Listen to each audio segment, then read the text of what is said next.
화폐 발행권을 가지게 된 것이다. 이것이 거목으로부터 자유로운 진정한 명목화폐의 추인에 이는 세계 역사상 가장 큰 경제적 사건을 기록되고 있다. 이런 것들이 이루어질 수 있는데 결국 상호 신뢰에 의해서 움직인 우리 인간의 독특한 특성에서 발생하고 있는데 이 특성에서 발생하는 이익을 누리는 자는 극히 몇몇 일부만 누리고 있다는 겁니다. 그게 소위 말하는 지금 현대의 화폐의 비밀이라고 할 수 있죠. 그래서 이런 것들을 우리가 혼돈되게 하는 몇몇 가지 이제 단어들이 있습니다. 발행입니다. 우리가 지금 보고 있는 5만원권에 만원권 이건 어디에서 발행합니까? 한국은행. 정부에서 만들어냅니다. 정부에서. 근데 그 정부에서 찍어내는 돈이 우리가 살고 있는 모든 돈의 전부일까요? 이거를 전 세계 단위로 따지면 지금 한 해 돌아다니는 그 세계 경제 규모상에서의 통화량이 한 60조 달러 정도 된다고 합니다. 그런데 실질적으로 정부 화폐 또는 FRB가 찍어낸 사기성 시스템 화폐일지라도 그 공인된 그 종이 화폐의 양은 실질적으로는 6조 달러밖에 안 된다고 해요. 그러니까 10분의 1밖에 너무 같이 안 되는 거죠. 이것을 나타내는 게 그 통화 성수라는 겁니다. 흔히 우리가 테이블 회전이라고 생각하면 됩니다. 여기가 식당이고요. 테이블 수는 제한되어 있습니다. 그런데 이 가게가 번성한다는 건 뭘로 알 수 있습니까? 이 테이블이 하루에 몇 번 회전하는가 알 수 있겠죠. 회전을 많이 하면 많이 할수록 테이블 수는 제한되어 있지만 돈은 많이 버는 거겠죠. 마찬가지로 정부에서 찍어내는 돈은, 즉 발행은 은행에서 하지만, 그래서 한국은행에 의뢰받은 조폐상에서 찍어내지만 실질적으로 그걸 기반으로 해서 돈은 즉 창조는 누가 한다? 은행에서 한다는 겁니다.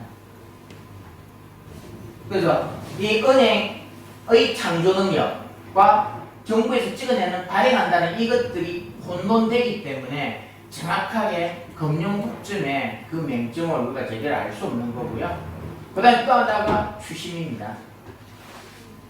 자, 요 밑에 보면 지급준비금이라고 우리가 한번 읽어보죠. 이거 지급준비금 한번 누가 읽어보시겠습니까? 지급준비금이 뭐다? 지급준비금은 지급준비율에 의해 결정된다. 2016년 현재 대한민국의 법정 지급준비율은 7%이다. 따라서 대한민국의 어떤 은행이 1,000억 원의 예금을 보유하고 있다면 이 중 최소 70억 원은 은행이 실제로 보관하고 나머지 930억 원은 대출 등으로 운영할 수 있다. 다르게 말하면 은행은 실제로 70억의 현금만을 보유하고 있더라도 고객들에게는 930억 원을 대출해 줄 수 있다는 것이다. 이렇게 할 수 있는 이유는 예금자들이 실제로 돈을 한꺼번에 찾아가는 일이 드물기 때문인데, 만일 돈을 찾아가는 사람들이 한꺼번에 몰려 70억 원 이상의 예금을 인출하게 된다면 이 은행은 파산하게 된다. 이런 일을 뱅크런이라고 한다. 그래서 이게 소위 말하는 이 지급준비금, 부국 지급준비금이라는 이것이 현대자본주의의 마술과 같은 사실입니다. 여기 나와 있듯이 이거는 위키백과에서 놓은 사전적 동의입니다.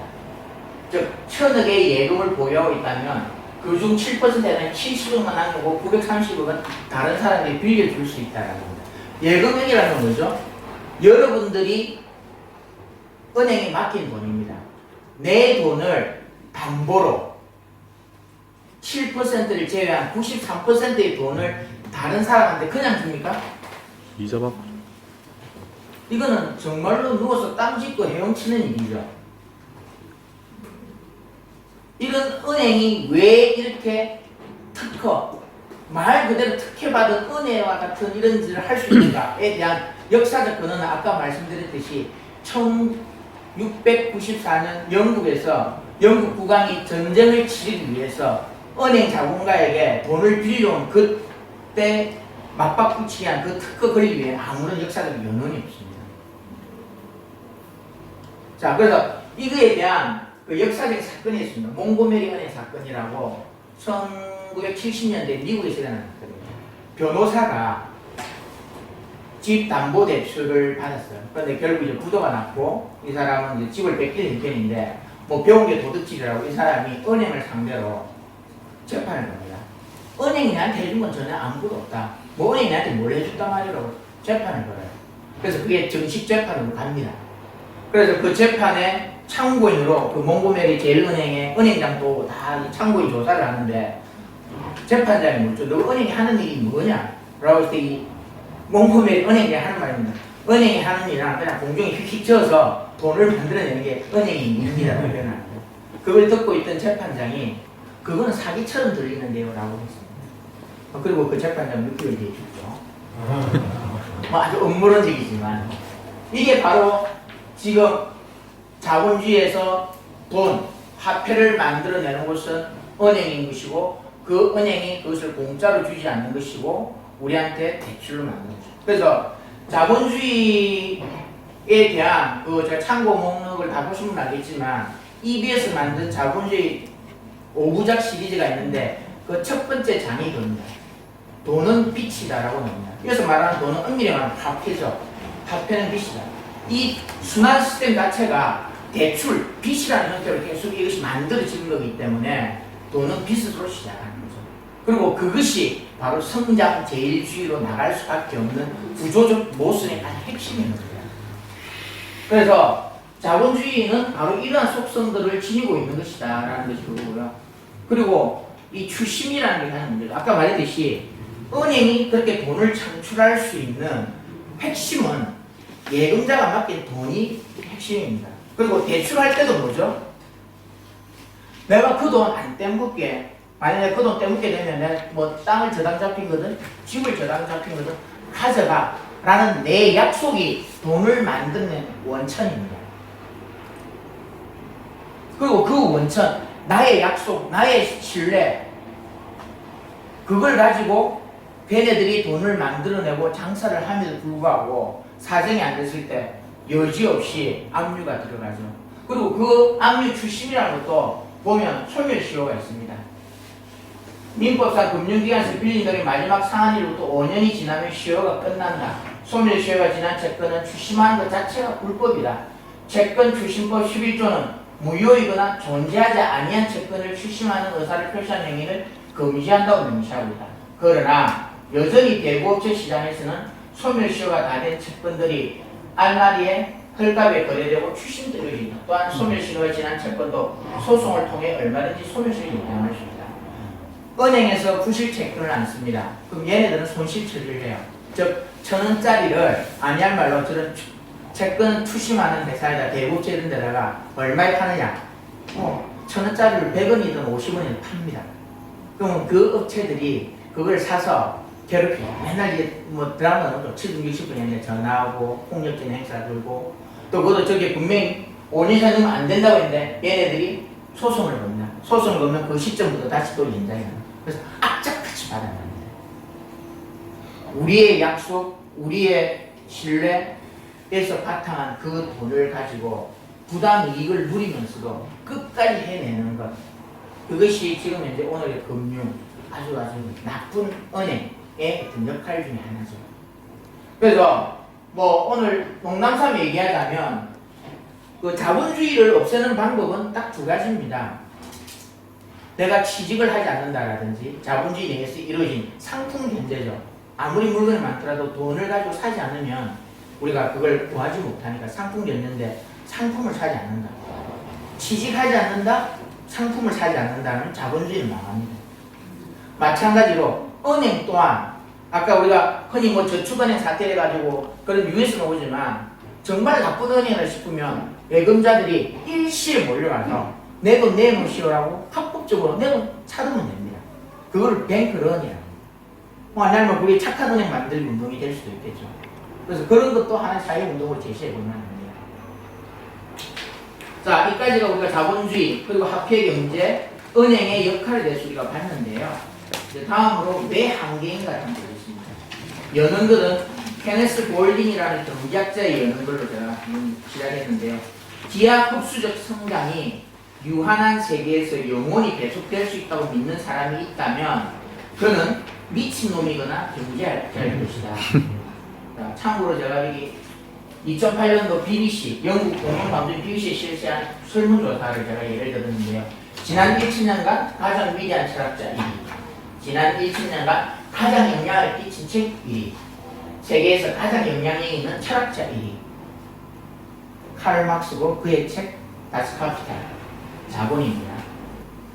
이 칼 막스의 문제점은 이런 겁니다. 가난한 사람은 왜 항상 가난한가? 자본주의는 정말 이상적인 책일 것인가? 이 문제의식은 200년이 지난 지금도 여전히 유효합니다. 이 문제의식이 뭐 시대적으로 뭐 아주 구태연하다, 지나간 것이다, 그런 생각 드시는 분 있습니까? 여전히 유효한 겁니다.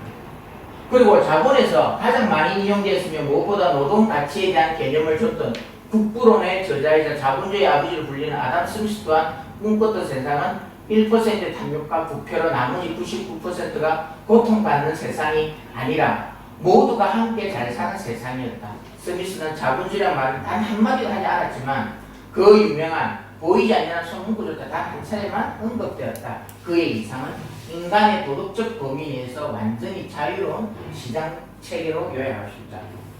아이러니하게도 국부론의 아담 스미스는 윤리학자입니다. 철학자입니다. 경제학자가 아닙니다.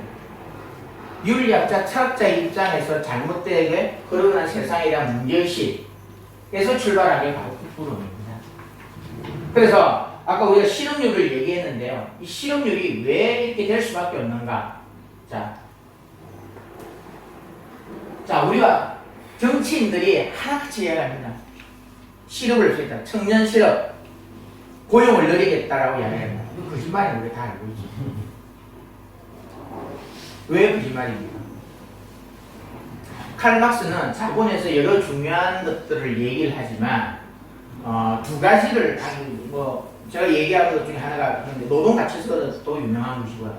또 하나는 자본은 움직이면서 집적되고 집중된다라고 얘기를 하고 있습니다. 집적된다. 자본의 집적은 뭘 말하냐면 흔히 유기적 구성이라고 하는데 우리가 물건을 만드는 데 있어서는 인간의 노동 또 거기에 뭐 투입되는 기계들 여러 가지가 있겠죠. 유기적 구성, 집적된다는 것은 생산함에 있어서 물건을 생산함에 있어서 사실 인간의 노동보다 인간의 노동이 축약되어 있는 기계적 구성의 비율이 갈수록 더 높아진다는 거예요. 그것이 우리가 흔히 말하는 자동화되고 로봇화되어 있는 지금의 생산 시스템입니다. 그리고 그것이 주기적인 어떤 경기순환, 불황 이런 것들을 통해서 좀 더 한 곳에 돈 있는 쪽으로 모인다는 것이 그것이 바로 집중입니다.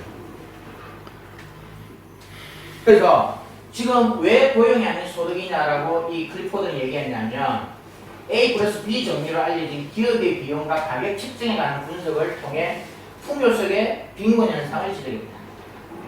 여지껏 경제학자들은 제한된 자원을 어떻게 합리적으로 쓸 것인가, 그러니까 빈곤에서 출발을 했는데 오히려 이 클리포드는 지금의 자본주의, 이 클리포드가 지금 활동하던 시기가 1차 대전일 때 이 사람이 분수물자 공장에서 일을 하면서 이거를 개발했기 때문에 어느 정도 자본주의는, 산업 자본주의는 고도화된 상태라고 볼 수 있죠. 이 상태에 보니까 빈곤이 문제가 아니라는 게 오히려 풍요하다는 거죠. 풍요소에서 빈곤이 문제라는 거죠. 고전 경제의 중심 가진 중 하나는 희소 자원에 관한 갈등에 관한 것이었으나 더글라스가 살펴본 갈등은 분배의 실패에 기인한 것이지 생산의 결핍에 기인한 것이 아니었다. 그러므로 분배의 문제를 고용이라는 해결책으로 접근한다는 것은 잘못이었다. 고용의 추구는 초적 이탈이며 더 많은 생산에 의해 분배 문제를 해결하는 시도는 분배 문제의 해결을 불가피하게 한다라고 합니다. 그래서 밑에 보면 우리가 취업 개수라는 게 나옵니다. 우리나라 같은 경우에 1980년대 제조업 취업 개수는 10.22인가 그래요. 무슨 말이냐? 제조업에서 상품 10억 원어치를 만들려면 사람이 10명 조금 넘게 필요하다는 뜻입니다. 그것이 30년이 흐른 2010년도에 우리나라 제조업 취업 개수가 얼마인지 아십니까? 1.22인가 그래요. 물건 10억치 만드는데 한 사람이 된다는 겁니다. 그게 가능한 이유는 전부 다 기계가 자동화되는 거죠.